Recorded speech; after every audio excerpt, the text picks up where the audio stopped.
This is Ruth. Ruth is a extremely emaciated kitten. She's got a whole host of issues going on. One way that I can tell that she's underweight is I can feel every little bone, and when I touch her on the sides here, I can actually feel my finger on the other side. She really has nothing to her. Another way that I know she's very underweight is that when I look inside her mouth, she actually has all of her teeth. So she has her canines and her premolars, which tells me that she's about 5 weeks old. And a healthy weight for a 5-week-old would be something like 550 grams, and she is half of that. So she weighs about 220 grams. So she is really not in great shape. She also has an upper respiratory infection. She's got some discharge and her eyes are swollen and infected. She also has flea dirt all over her. So when I look through her fur, I can see that she definitely has fleas. And on a baby who is this small, that's extremely dangerous because she could be anemic. And then a little bit about her history. We know that she was not given access to food where she came from. We can assume that she is really starved, and we can tell that she is definitely dehydrated. So she got some fluids earlier. Right now I'm going to do some fluids again. And these fluids have B12 in them. This is something that I'll do in my first dose of fluids when I have a really sick kitten like her. So we're just gonna do some fluids. And I just tent the skin and go parallel to the spine so I'm not puncturing anything dangerous. I know, it's okay. This is why I like the butterfly needle, because if she moves, it's okay. Okay, so that was warm LRS with just 0.1 cc's of B12 added to it. Something important to know about the B12 is later on when they pee, you might notice that there is a little bit of a pink tint to their urine, so don't be worried if you see that. Oh, but that is gonna feel so nice now. Now, my instinct with a kitten this small is definitely to reach for a bottle, but she was not interested in a bottle. And so interestingly, she actually will hand feed some wet food, because even though she's the weight of like a 2-week-old, she's actually the body development of a kitten much older. Now, I'm not gonna try to get her to eat a bunch of food because that is not a super safe thing to do with, oh, I know, she's a starved kitten. We want to give her body some time to rehydrate and get used to eating. But I'm gonna give her a couple little bites. So what I do is I kind of shove my finger in the side of the mouth, put a little bit of food, and then she goes, wait a minute, is that good? There we go. There we go. We know what that is. That's food. So I'm a really big fan of hand feeding when it comes to little sickies. Yeah, and even if I just get like 1 or 2 bites, that's fine. The fluids are going to help her a lot. And then, you know, every 2 hours or so, tiny little bites of food. Things don't feel good right now, but you're gonna be shiny and new in no time. Shiny and new in no time. That's what you're gonna be. Now you can see her eyes are shut right now. Her eyes are quite swollen. Just take a warm washcloth and I clean away the gunk. And just make sure you're not covering their nose or mouth. You want to make sure they can breathe, of course. And I just loosely have my hand around her neck. I'm not obviously squeezing, I'm just kind of holding her head in place.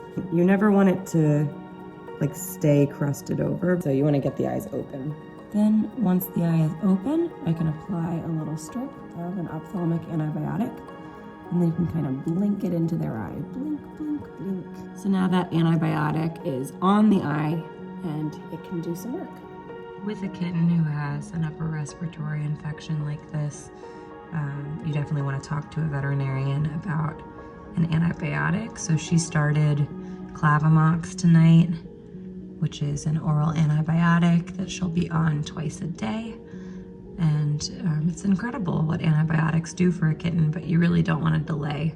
I think one of the biggest mistakes people can make is waiting to talk to a vet about antibiotics. If your kitten really needs an antibiotic, you want to start it right away, and you want to be really diligent about that.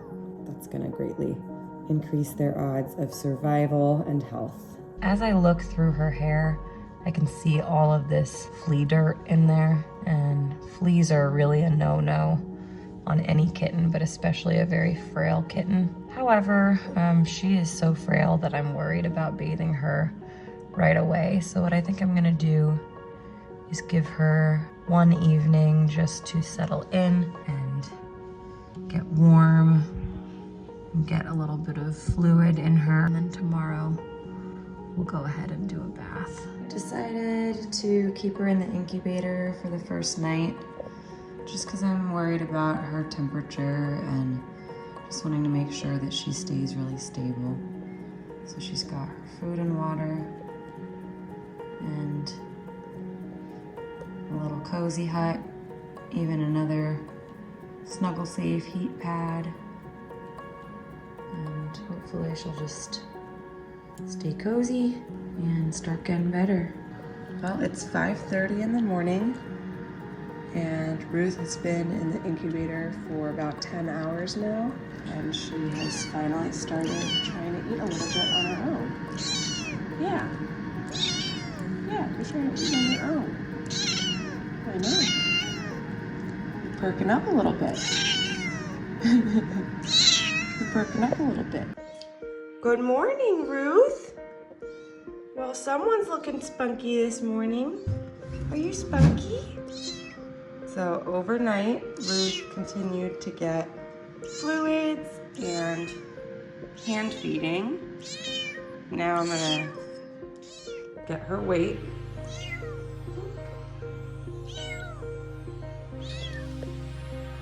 So she started at 220. And 12 hours later, she is 261. So she's gained 40 grams in half a day. I could feel a little tummy on her now. She's much more perked up. This is an incredible difference in just 12 hours. She's got a little bit of a tummy on her. Look at that. Do-do-do-do-do-do. She's got a tummy started, yeah. Fluids are one of those things that can really make a huge difference in the recovery of a sick cat. She's looking so much better now. This will probably be the last time I have to do it for her. Here we go. Oh, it feels so nice to get hydrated. Good job. See? Like nothing happened. So now that she looks stable and she's got a tummy and she's gained some weight, and I know that she's warm because she's been in a heated area for 12 hours, now I'm gonna wash her. So what do you think? Should we take a bath? I'll take that as a yes. So before her bath begins, I am going to take my heat pad and microwave it. Even though she has her incubator, I want her to have a really warm spot to go after she's done with her bath. Okay, so I have my warm water. I have either a dish soap or a baby shampoo, and then I have a dry washcloth ready to go. So I'm starting with a ring of soap around her neck, and then I work my way down. And now I do leave the water running because if I turn it off, it will get cold and then she'll have to wait even longer to get rinsed. So I just keep the water going so I can add a little bit of it to her and suds her up and make sure that it's the right temperature. So you can actually see, look at that. That is all blood from the flea dirt. That's not her coloring, that's actually blood. at that. Oh, that is satisfying to get rid of that blood. See that? That's a flea, but the flea is dead because the suds killed the flea. So anything with a sudsing agent is gonna kill the fleas. I just really prefer baby shampoo. Oh my God, wow. Okay, so look at this. See that? That's all fleas and blood from flea dirt. See all that? This is why we gotta wash you. Oh, that looks so uncomfortable. No wonder you're crying so much. That looks so uncomfortable. The whole process takes just like a few minutes. Now you'll notice I'm not dunking her head. I hold her neck and I protect her head while I'm rinsing her. So I keep these little cut up sponges on hand, and I like to use them to wash faces or any more sensitive areas. I'm sorry, little monkey.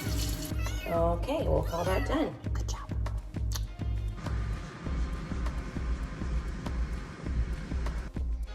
And 2 weeks later, here she is. She's a beautiful, healthy girl. Ruth is a perfect example of the kind of kitten who I love working with. This is a kitten who would not have been able to make it without intervention, but within literally 12 hours, everything turned around for her. It goes to show that a little bit of know-how and a lot of love can go quite a long way. What do you think, Ruth? Yeah, I agree. Come on, let's go. Come on, let's go.